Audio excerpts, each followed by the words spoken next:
Hey guys, today we are going to talk about the importance of not having a victim mentality and the other importance of just not making excuses when it comes to what you want to be achieving. And I think that a lot of people run into this so you've got your structured, your 9 to 5 kind of thing. And I think in those situations, there can be a lot of room to kind of just get by. Right.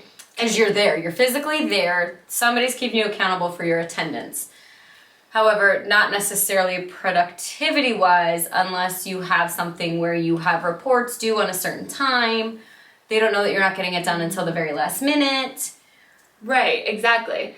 And I think a lot of times that people will complain and say, my life isn't where I want it to be, my business isn't where I want it to be, and it's the world's problem. There's a pandemic, or, people aren't spending money in this way anymore, or I lost a client. We know what losing clients is like. It's not fun. It sucks. But it's mentally taxing. Yeah, but that doesn't give me now this card to go running around for the next month and say, oh, I'm not being productive because I'm still really upset that we lost Susie as a client.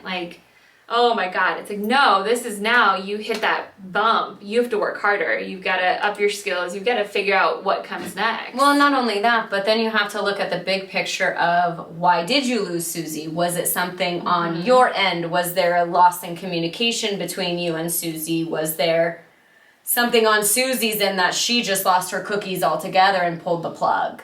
Yeah. Because if you did all of your deliverables, you did everything you could, and they pulled the plug, that's on them, that's not on you. Right. And you have to understand the differences between all of those scenarios. So it might take a couple days to process that and understand that. And you can have your woe is me moment because it sucks. 100% sucks. But at the same time, there's still a lesson to be learned as to why that combination didn't work and how to prevent it next time.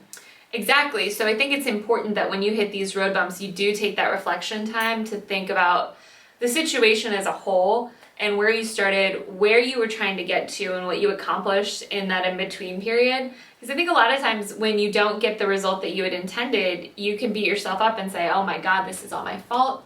We didn't get to this end point. But, it takes time, it takes diligence. And of course, this pandemic has provided tons and tons of new obstacles, that nobody foresaw they would need to overcome. Yeah, I used to be able to book a plane ticket the following day and just go hop on and no problems. And now everything's just so different. Half the states that you want to go to are like, oh, you're going to have to quarantine for 14 days when you get here. It's like, no thanks. Yeah, it's not worth going there. It's not. But yeah, back to victim mentality. I think a lot of people can look at the world and just say, oh my God, it's all happening to me. My freaking stupid thyroid thing. So annoying. So annoying. But the only thing that I know I can do is take steps to mitigate it, to make it better. And it's been trial and error, up and down, you know what I mean? Don't eat any of these things. Okay, cool. Don't drink. Cool. Don't do this. Cool. Did anything change? Nope. Not really. But I tried it, you know what I mean? At least you can rule out that wasn't the right path. Exactly. Which is a good portion of the puzzle. Yeah. Or I could have just said, you know what, forget it. Woe is me. This is the reality that I just have to succumb to. This is my life now. And just be like, God, I can't do this, I can't do that, and kind of make it a pity party. But that's not your style, which is good. Right. But there's so many people that either have a business, want to be an entrepreneur, but don't have the mental capability to hold themselves accountable to their own deadlines, to their own time schedules.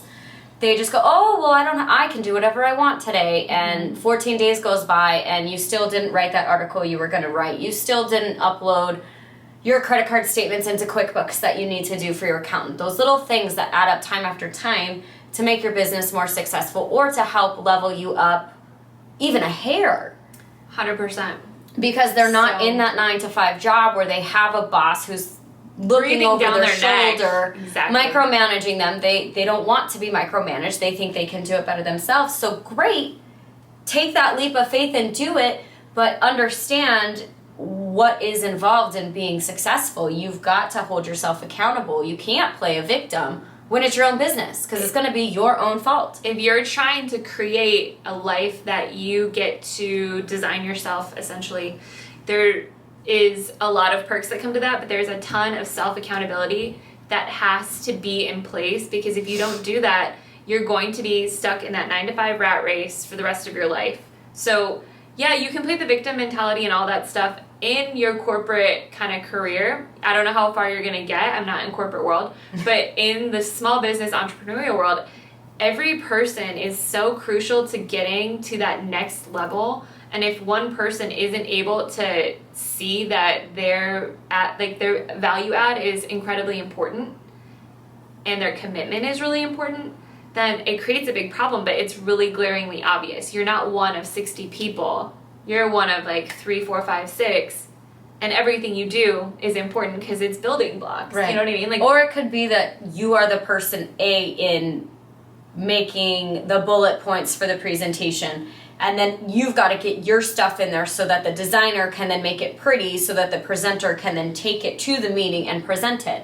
So if you don't excel at the bullet point portion, you need somebody that does, and then you need someone who can design, and then if you're the presenter, ultimately, then you need your presenter to be the one that can lock in and close the deal. But if you can't do that, then you're not going to be successful. You're going, oh, woe is me. I didn't get that partner. I didn't get that job.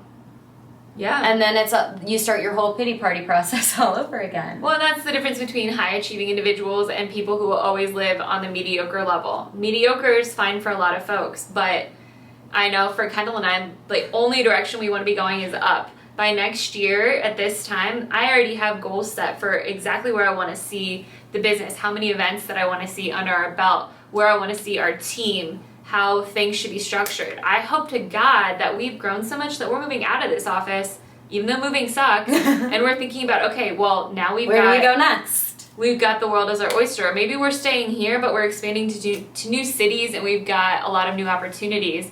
You know, I'd never want us to just be like, the status quo, we're good with it. We're just going to keep doing what we do. No, we're going to keep doing what we do, but we're going to keep doing it better and faster and smarter and keep leveling up, because that's what our clients pay us to do, to help them grow faster. And if we can't do that for ourselves, how are we going to do it for somebody else? Yeah, how do I sell that? So it's really important, I think, that your mindset is 100% committed to growth all the time, and that the people that you surround yourself with are on that same page. I've put up with a lot of excuses this entire year, to be honest with you. And I'm like, okay, no more being nice about this. If you're not committed from going here to there, I don't have time for it. So. She's adapting my mentality. She's rubbing off. This is like no F's given over here. And I'm like, well, you know, every situation. And now I'm like, nope. You're either in or you're out. And if you're out, like, out of my way. There's the door. But you have to. If you don't set standards and you don't set expectations that are realistic, people will find the wormhole to get in and around what you're looking for. And accountability is key. Accountability is so key. And individual drivenness. Like, if you're not just a driven individual to begin with, I really don't understand how you're going to be successful on your own. Because nobody's going to push you more than you would push yourself. That's true. It's a lot of self-accountability. If you're okay just kind of scooting coasting, then corporate world sounds great for you. Perfect. But that's not the kind of game you play when you're in small business, or if you're a startup, or if you're trying to start your own business. Self-accountability and no victim mentality and a no excuse mentality is the only way you're going to get anywhere. Truly. And I remember back in the day when I first started my business, I mean, I was working 7 days a week. We got busy instantly, which was awesome. And I had no idea what I was doing. But there was no excuses. I knew that I had to wake up at 4 in the morning, because if I wasn't on the road by 5 to get from Annapolis to DC, I was going to sit in 2 hours of traffic. And I really only wanted to sit on that road for 45 minutes, which is the amount of time that it took to get from point A to point B.